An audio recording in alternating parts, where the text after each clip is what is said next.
여러분 안녕하십니까? 5월 18일 굿모닝 MBN 시작합니다. 먼저 오늘의 주요 뉴스입니다. 윤석열 대통령이 한동훈 법무부 장관 임명을 강행했습니다. 한 장관은 검찰을 두려워할 사람은 범죄자뿐이라며 강자에 대한 엄정 수사 의지를 취임 일성으로 밝혔고 오늘 일부 검찰 지휘부 인사를 단행할 것으로 알려졌습니다. 민주당은 해임 건의안을 검토할 수 있다며 한동훈 법무부 장관 임명에 강력 반발한 가운데 여야는 모레 본회의를 열고 한덕수 국무총리 후보자 인준안을 표결하기로 했습니다.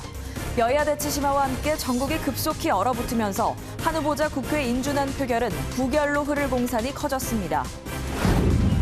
윤석열 대통령이 오늘 국민의힘 의원과 일부 장관 등 보수 진영 정치인 100여 명과 함께 5.18 광주민주화운동 기념식에 참석합니다. 보수 정권에선 전례가 없는 일로 민주당도 환영 의사를 밝힌 가운데 윤 대통령을 비롯한 참석자들은 임을 위한 행진곡을 제창할 예정입니다. 세계보건기구 WHO가 북한의 코로나19 확산으로 새로운 변이가 출현할 수 있다고 우려했습니다. 북한은 대형 수송기 3대를 이용해 중국에서 의약품을 실어간 것으로 전해진 가운데 이르면 이번 주 중국 의료진이 북한에 파견될 것으로 알려졌습니다. 오늘은 전국이 대체로 맑은 가운데 서울의 한낮 기온이 26도, 광주는 28도, 대구는 30도까지 오르는 등 초여름 더위가 이어지겠습니다. 수도권을 비롯한 중부지방과 전북, 경북 지역에는 돌풍과 천둥, 번개를 동반한 요란한 소나기가 지나는 곳이 있겠습니다. 한동훈 인선 철회를 요구해온 민주당은 임명 강행해 한덕수 총리 후보자 임명 동의안을 표결에 붙이겠다고 했습니다. 여야는 모레 본회의를 열기로 합의했는데 다수당인 민주당의 협조 없이는 통과가 불가능하죠. 과연 국회 문턱을 넘을 수 있을까요? 안보람 기자가 보도합니다. 한덕수 국무총리 후보자 인준안 처리를 놓고 신경전을 벌이던 여야가 모레 오후 2시 인준안을 표결에 붙이기로 했습니다. 한 후보자가 지명된 지 47일 만에 국회 표결이 이뤄지는 겁니다. 국무총리는 제적 과반 출석, 과반 찬성으로 임명 동의안이 통과돼야 대통령이 임명할 수 있어 사실상 민주당이 주도권을 쥐고 있습니다. 하지만 윤석열 대통령이 국회에서 협치를 강조한 지 하루 만에 한동훈 법무부 장관 후보자를 임명 강행하면서 전국은 꽁꽁 얼어붙었습니다. 약속 하루 만에 마이웨이 인사를 임명 강행하는 것이 윤 대통령이 말하는 의회주의인지 묻지 않을 수 없습니다. 민주당은 한 발 더 나아가 한 후보자 인준 부결 가능성도 내비쳤습니다. 저희는 철회를 지속적으로 강하게 요구해 왔기에 마지막 남은 강을 건넜다 이렇게 받아들이고 있습니다. 돌아올 수 없는 강을 건넜다. 지방선거를 앞두고 역풍이 부는 게 아니냐는 우려도 있지만 한동훈 법무부 장관이 임명된 만큼 부결 가능성에 무게가 실리는 겁니다. 하지만 2000년 인사청문회가 도입된 이후 총리 인준이 부결된 사례는 딱 2번뿐이란 점은 부담입니다. 민주당은 본회의에 앞서 의원총회를 열고 찬반 여부를 당론으로 정할 방침입니다. MBN 뉴스 안보람입니다.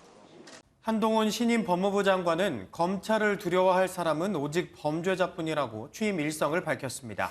취임 첫 지시로는 지난 정부에서 추미애 전 장관의 지시로 해체했던 증권범죄 합동수사단을 부활시켰는데요.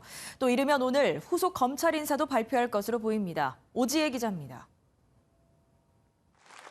한동훈 법무부 장관은 정의와 공정이 바탕이 된 검찰 개혁을 시사했습니다. 국민이 원하는 진짜 검찰개혁, 진짜 형사사법 시스템의 개혁은 사회적 강자에 대해서도 엄정하게 수사할 수 있는 공정한 시스템을 만드는 겁니다.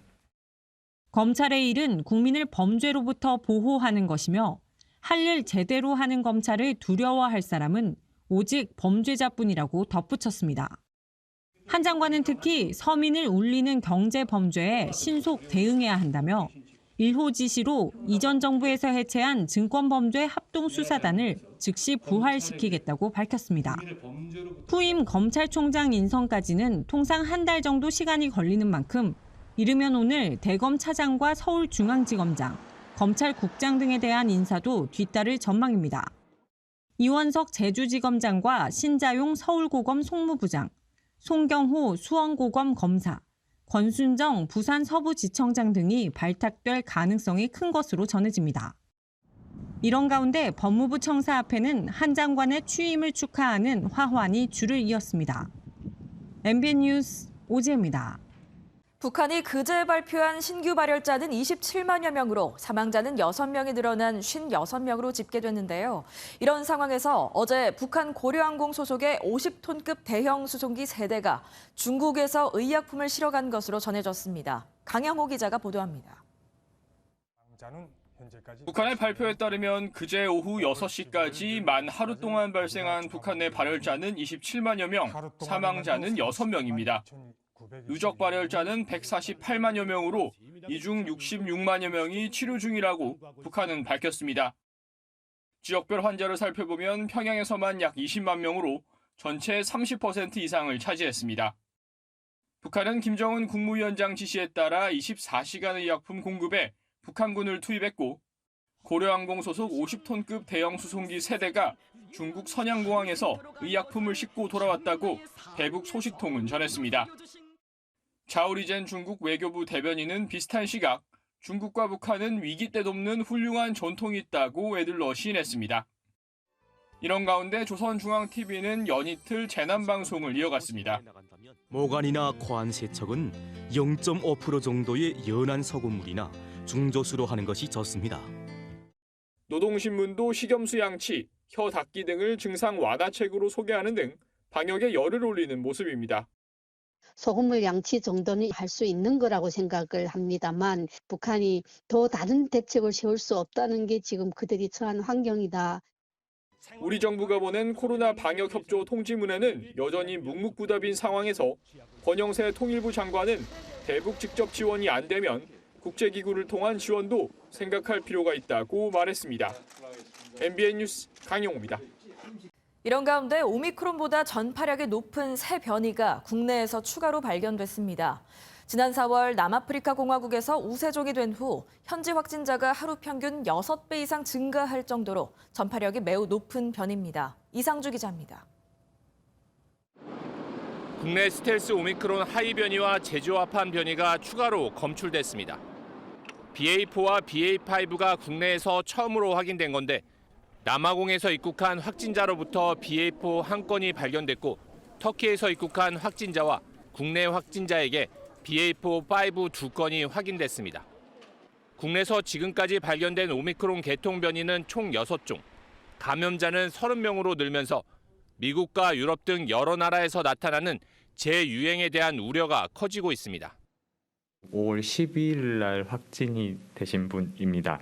지역사회 이제 변이 감시 강화 차원에서 확진이 된 사례이고 증상은 무증상 확진이 된 상황입니다. 추가 전파가 있는지에 대해서는 이제 조사가 현재 진행 중이고 남아공에서 BA4와 BA5의 점유율은 3월 18%에서 4월 64%로 급증했고 포르투갈에서는 BA5가 BA2보다 검출 증가 속도가 13% 빠르다는 보고가 나오기도 했습니다. 실제 남아공의 하루 평균 신규 확진자는 지난달 중순 1,200명 안팎에 그쳤지만 이번 달에는 7,500명을 넘는 등 한 달 만에 6배 이상 증가했습니다. 전파력 높은 새 변이 차단이 숙제로 떠오른 가운데 정부는 이달 중으로 만여 명 규모의 항체 양성률 조사를 통해 자연 감염자 규모와 재유행 가능성을 조사한다고 밝혔습니다. MBN 뉴스 이상주입니다.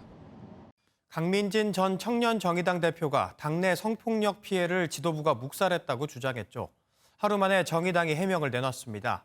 당시 강 전 대표도 성폭력이 아니라고 했다는 건데 강 전 대표는 공식적으로 그런 말을 한 적이 없고 입장문 자체가 2차 가해라고 반박했습니다. 강 전 대표의 이야기를 직접 들어봤습니다. 이현재 기자가 보도합니다. 강민진 전 청년정의당 대표는 지난해 11월 당 행사 뒤풀이 자리에서 성폭력을 당했는데 묵살당했다고 폭로했습니다. 한 광역시도당 위원장이 신체 접촉을 한 사실을 당에 알렸지만 여영국 정의당 대표가 해당 위원장에게 경고할 테니 이번 일을 발설하지 말라고 했다는 겁니다. 폭로 하루 만에 정의당은 해당 위원장이 자리에 앉다 강 전 대표를 밀쳐 불필요한 신체 접촉이 있던 사안이라고 해명했습니다. 또 비공개 대표단 회의를 열었고 성폭력은 아니지만 청년 당원에게 무례한 태도를 보인 것에 엄중 경고하고 사과해야 한다는 강 전 대표의 요구에 따라 공개 사과문을 받아 전달했다며 묵살이나 은폐는 없었다고 밝혔습니다.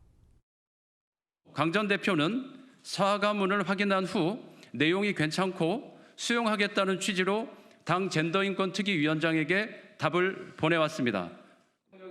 정의당 입장문이 나온 지 2시간 후 강 전 대표는 SNS에 반박글을 올렸습니다. 당의 입장문 자체가 2차 가해라고 지적한 강 전 대표는 성폭력을 불필요한 신체 접촉으로 표현하고 제가 그 용어를 썼다고 주장한 것이 경악스럽다고 비판했습니다. 강 전 대표는 MBN과 통화에서 비공개 회의 당시 허벅지에 2차례 손을 댔다는 등 구체적 행위를 설명했고 당시 명확하게 성폭력 사건으로 느끼고 있었다고 주장했습니다. 저는 당시 있었던 11월 20일 공식 선대위 회의에서 있는 그대로 구체적으로 말씀을 드렸습니다. 저는 공식 회의 자리에서 이것은 성폭력이 아니다라고 말한 적은 전혀 없습니다. 강 전 대표가 당의 기존 입장을 철회하고 2차 가해에 사과하라고 요구했지만 정의당은 추가 해명을 하지 않겠다는 입장이라 진실 공방이 한동안 이어질 것으로 보입니다. MBN 뉴스 이현재입니다. 통화했다. 그런 사실이 없다. 경기지사 선거에서는 때 아닌 윤석열 대통령의 전화 진실 공방이 이어지고 있습니다. 강용석 무소속 후보가 윤 대통령의 전화를 받았다고 주장하면서 선거 개입 아니냐는 이야기가 나온 건데요. 이준석 국민의힘 대표는 강 후보를 겨냥해 선거 개입 의혹 제기 세력과 단일화는 없다고 선을 그었고 김동연 민주당 후보는 대통령이 강 후보를 고발해 공방을 끝내라고 말했습니다. 박자은 기자입니다. 윤석열 대통령이 당선인 신분이던 지난 6일 강용석 후보에게 전화해 김은혜 후보와 싸우지 말고 김동연 후보와 싸워야지라고 했다고 강용석 경기지사 무소속 후보가 주장했습니다. 대통령실 측은 통화 사실이 없다고 일절 부인했는데 강 후보는 재차 통화 기록이 있다고 주장했습니다.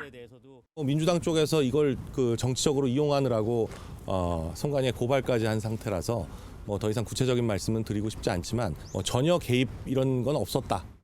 이준석 국민의힘 대표는 자신의 성상납 의혹을 제기한 강 후보와 김은혜 후보의 단일화 논의는 있을 수 없다고 선을 그었습니다.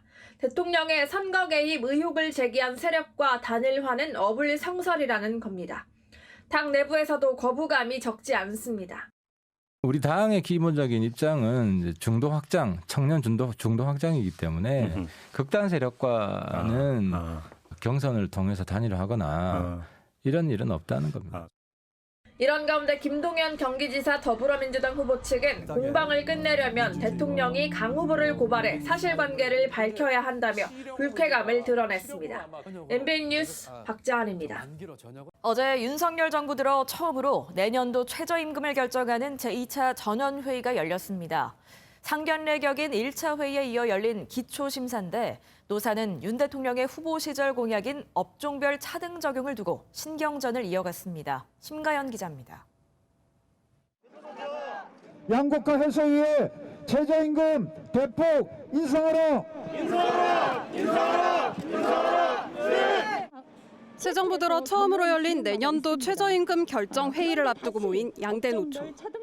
임금 인상을 요구하며 결사 반대에 나선 사항은 윤석열 대통령이 후보 시절 언급한 업종별 차등 적용입니다. 사업주의 지불 능력을 중심으로 최저임금을 지불하자고 하거나 또는 대통령의 말처럼 개별 노동자의 의지에 따르라고 한다면 최저임금법이 존재 이유가 없을 것입니다. 윤 대통령에 이어 추경호 경제부총리도 최근 논의 필요성에 힘을 보태면서 어제 회의에서도 신경전이 이어졌습니다. 경영계는 법적 근거가 있고 최저임금을 감당하지 못하는 업종이 상당하다며 여러 상황을 살펴 심의가 이뤄져야 한다고 주장했습니다. 이미 법적으로 보장이 되어 있는 부분이고 필요성은 우리가 다 아시겠지만 최저임금 수준 자체를 감당하지 못하는 일부 업종들이 상당히 있기 때문에 그런 여러 가지 상황을 감안해서 업종별 차등 적용은 법적으로 보장돼 있긴 하지만 최저임금제가 도입된 1988년 한 차례를 제외하고는 한 번도 시행된 적이 없습니다. 최저임금 수준을 두고서도 이견이 상당한 만큼 법정 심의 기한인 다음 달 29일까지 노동계와 경영계의 치열한 공방이 이어질 걸로 보입니다. MBN 뉴스 심가현입니다. 어제 퇴근 시간 무렵 서울 영등포구에서 달리던 버스가 신호등을 들이받아 승객 등 13명이 다쳤습니다. 전북 익산에서는 폐고물상에서 쓰레기를 태우다 불이 나 5시간 반 만에 꺼졌고 경주에서는 밤사이 산불이 났습니다. 사건 사고 소식 표선우 기자가 보도합니다. 뿌리가 뽑힌 신호등이 횡단보도 위에 완전히 널브러져 있습니다. 버스는 인도 위로 넘어가 있고 차량 앞부분도 떨어져 나갔습니다. 구조대가 누워있는 신호등을 절단하고 잘린 조각들을 이동시킵니다. 어제 오후 6시쯤 달리던 광역버스가 인도의 신호등을 들이받았습니다. 이 사고로 버스 승객 7명과 보행자 4명 등 총 13명이 다쳐 병원으로 옮겨졌습니다. 또 신호등이 쓰러지면서 차선이 통제돼 한때 퇴근길 정체가 일어나기도 했습니다. 경찰은 정확한 사고 경위를 조사할 방침입니다. 새카만 연기가 하늘로 쉴 새 없이 솟아오릅니다. 나무 사이로 시뻘건 불꽃도 피어오릅니다. 어제 오후 4시 반쯤 전북 익산의 한 폐고물상에서 불이 나 5시간 반 만에 꺼졌습니다.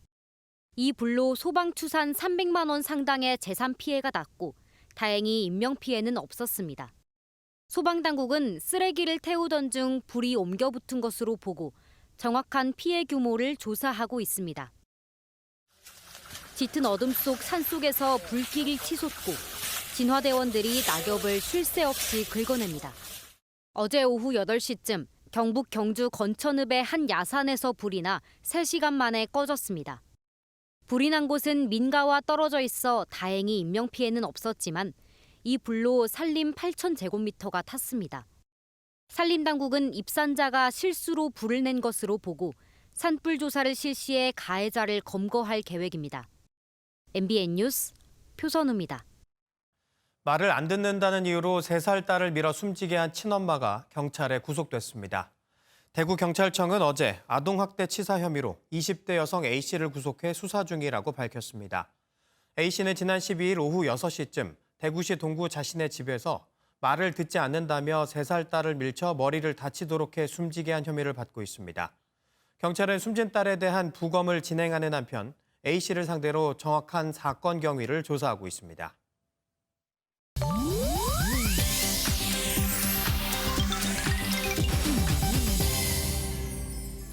인터넷에선 어떤 소식들이 화제일까요? 인터넷 와글와글입니다. 길가에 쓰러진 취객의 지갑을 훔쳤다가 현금이 없는 걸 확인하고 돌려놓은 남성이 결국 덜미를 붙잡혔습니다. 범행을 처음부터 쭉 지켜본 눈이 있었는데요. 바로 CCTV였습니다. 어제 경찰청 SNS에 서울 서초구의 관제센터 영상이 공개됐는데요. 한밤중 쓰러진 취객을 돕는 척 주머니를 뒤지는 남성, 지갑을 챙겨 자리를 떠납니다. 하지만 지갑에 현금이 없는 사실을 확인하곤 되돌아가 슬그머니 지갑을 돌려놓는데요. 이렇게 없던 일이 되는가 했겠지만 당시 상황을 CCTV로 목격한 관제센터 직원이 경찰에 신고해 결국 붙잡혔습니다. 심지어 처음엔 자신이 바로 신고자라며 뻔뻔하게 부인했다는데요. 과거 무면허 운전 전력까지 들통났다는 이분, 세상에 완전 범죄는 없다는 걸 똑똑히 깨달았길 바랍니다. 그런가 하면 반대로 기초수급 모녀를 울린 따뜻한 치킨집 사장님도 있었습니다. 지난 13일 평택시 소식을 전하는 SNS에 한 딸아이의 어머니가 제보한 사연이 올라왔는데요. 기초생활보장 수급자인 이 어머니는 딸을 위해 치킨을 사주고 싶었지만 당장 돈이 부족해 조심스레 외상을 부탁했다고 합니다. 지원금이 들어오는 날 치킨값 약 3만 원가량을 내겠다고 했고 사장님은 흔쾌히 치킨 2마리를 직접 배달했다는데요. 어머니가 감사하다며 떡과 손편지를 내밀자 사장님은 오히려 치킨값보다 더 받은 것 같다며 이벤트에 당첨된 것이라고 부담까지 덜어주려 했다고요. 알고 보니 지난해 말엔 누군가 보육원에 치킨 30마리를 후원한다고 하자 새기름에 치킨을 튀겨 6만 원가량 할인까지 해줬던 분이라는데요.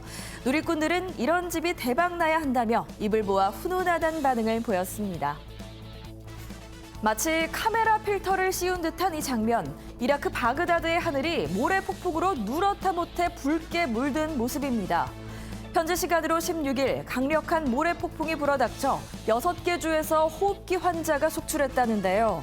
주 당국은 병원을 제외한 학교와 관공서 등을 폐쇄했고 외출 자제령을 내린 곳도 있다고 합니다. 이번 모래 폭풍은 지난 4월 중순 이후 벌써 8번째. 매년 5월이면 의례에 겪는 일이지만 올해는 기후변화와 과도한 벌채가 초래한 사막화로 상황이 훨씬 심각하다고 합니다. 그러나 전문가들은 앞으로 1년 중 74%가 넘는 272일을 폭풍 속에 살아야 할 수도 있다며 부정적인 전망을 내놨다고 하네요. 인터넷 와글와글이었습니다. 마리우폴의 제철소에서 결사항전을 벌이던 우크라이나 군인들이 한 달 만에 투항했습니다. 러시아의 위협을 느낀 스웨덴과 핀란드는 북대서양 조약기구 나토 가입 신청서에 서명했습니다. 이동훈 기자가 보도합니다. 항복한 우크라이나 군인들이 러시아군에게 몸수색을 당합니다. 마리우폴이 대부분 함락된 후에도 한 달 가까이 아조우스탈 제철소에 남아있던 우크라이나 군인들입니다. 러시아 국방부는 중상자 51명을 포함해 265명이 무기를 버리고 항복했다며 국제 규범에 따라 대우할 것이라고 밝혔습니다. 중상자는 병원으로 옮겨졌고 그 밖의 포로들은 점령지인 올레니우카로 호송됐습니다. 앞서 우크라이나 총참모부는 마리우폴에서 작전 임무를 끝냈다며 스스로 목숨을 부지하라고 명령했습니다. 포로 교환 협상도 이어질 전망입니다. Зараз процес порятунку і сама операція триває. Ця тема надзвичайно чутлива. 러시아의 우크라이나 침공 이후 나토 가입 여론이 높았던 스웨덴과 핀란드는 가입 신청서에 서명했습니다. I Sverige och Finland är vi också överens om att gå hand i hand genom hela den här processen. Och vi kommer under morgondagen att tillsammans lämna in ansökan till NATO. 라브로프 러시아 외무장관은 양국이 나토에 가입해도 큰 차이는 없다며 무시하는 듯한 반응을 보였습니다. MBN 뉴스 이동훈입니다. 러시아의 개방과 시장 경제화의 상징으로 여겨졌던 미국 패스트푸드 체인점 맥도날드가 러시아 시장 철수를 결정했다고 밝혔습니다. 맥도날드는 우크라이나 사태로 인한 예측 불가능성 증대로 러시아 내 사업의 지속적 유지가 바람직하지 않으며 맥도날드의 가치에도 부합하지 않는다는 결론에 도달했다고 설명했습니다. 이어 러시아 내 사업체는 현지 기업인에게 매각할 계획이지만 새 사업자는 맥도날드 상표나 로고 등은 이용할 수 없다고 덧붙였습니다.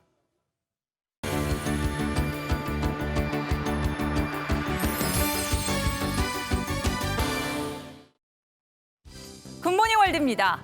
농구의 전설 마이클 조던의 이름을 딴 운동화 관심 있는 분들 많으시죠? 이 조던이 직접 신고 경기에 출전했던 진짜 조던 운동화가 경매에 나왔습니다. 5켤레의 운동화 영상으로 확인하시죠. 마이클 조던의 이름을 딴 운동화는 한국에서도 인기가 많아 비싼 가격에 거래되곤 하는데요. 조던의 사인까지 들어간 진짜 조던 운동화가 경매에 나왔습니다. 한 켤레가 최소 70만 달러, 우리 돈 8억 원에 낙찰될 걸로 예상한다는데요. 1986년 출시된 조던의 농구 카드는 아주 희귀한 데다 사인도 들어가 있어 38억 원쯤 나갈 거라고 합니다. 전설적인 농구 커리어를 넘어 문화적 아이콘이 된 조던, 소장품의 가치도 어마어마하네요. 벨기에 수도 브뤼셀에서 페달보트 세계선수권 대회가 열렸습니다. 무려 4시간 동안 경기장을 최대한 많이 돌아야 우승을 할 수 있었다는데요. 대체 페달을 얼마나 굴려야 하는 걸까요? 사람들의 환호 속에 페달보트 경주대회가 열렸습니다. 우리에겐 오리배로 잘 알려진 페달보트를 타고 4시간 동안 경기장을 최대한 많이 돌아야 하는 경기. 시작부터 쿵 하고 서로 부딪히기도 하는데요. 마린룩을 입은 사람, 산타 모자를 쓴 사람, 해적 깃발을 단 사람까지 영차, 영차 열심히 페달을 밟습니다. 20개 팀이 유쾌하게 경주를 즐겼는데요. 1위를 차지한 팀은 무려 42바퀴, 17,460m나 달렸다네요. 미국 버지니아에서 프랑스까지 혼자서 노를 저어 건널 수 있을까요? 이 4,000마일의 여정에 오른 사람이 있습니다. 영상으로 만나보시죠. 머리가 새하얗게 센 61살 아저씨 할리 씨가 도전을 시작했습니다. 4개월간 오로지 한 사람의 힘으로 대서양을 건넌다는 계획인데요. 배에는 바닷물을 민물로 바꿔주는 장치까지 마련했습니다. 올해 초 대서양을 노저어 건너려던 70대 프랑스인이 목숨을 잃은 적이 있는데요. 그 정도로 위험한 모험에 나선 할리 씨. 바다 건너에서 무사히 다시 만나길 바랍니다. 굿모닝 월드였습니다. 오늘도 봄보다는 여름 날씨에 가깝겠습니다. 많은 지역이 30도 안팎까지 오르면서 덥겠는데요. 서울은 26도로 어제보다 조금 낮겠지만 여전히 평년 기온을 웃돌겠고요. 대구 31도, 경주는 32도까지 오르면서 여름 더위를 보이겠습니다. 그래도 해가 지면 금세 서늘해지는 만큼 체온 조절 잘해주셔야겠습니다. 오늘 오전부터 오후 사이 대기가 불안정해지면서 갑작스럽게 소나기가 지나겠습니다. 경기 북동부와 강원 내륙과 산지, 충북 북부에 5에서 20mm, 전북 동부와 경북 내륙에는 5mm 미만으로 양은 적겠지만 돌풍과 천둥, 번개를 동반해 요란하게 내리겠고요. 그 밖에 수도권과 충남에도 아침부터 낮사이 빗방울이 떨어지겠습니다. 소나기 특성상 강수 시간이 짧아서 여전히 대기는 건조하겠습니다. 영동과 충청 이남 곳곳에는 건조주의보가 발효 중인데요. 특히 동해안과 서해안에 따라서 바람도 강하게 불면서 강풍특보까지 내려지겠습니다. 화재 위험성이 높은 만큼 불조심하셔야겠습니다. 오늘 전국 하늘에는 가끔 구름만 지나겠고요. 서쪽 지역을 중심으로는 초미세먼지 농도가 짙게 나타나겠습니다. 이 시각 현재 기온 보겠습니다. 서울 17도, 대전 18.3도, 대구는 15.3도로 출발하고 있고요. 한낮 기온은 강릉 30도, 청주와 대전 29도, 창원은 27도까지 오르면서 일교차가 크게 벌어지겠습니다. 당분간 뚜렷한 비 소식 없이 건조한 날씨가 이어지겠습니다. 날씨였습니다.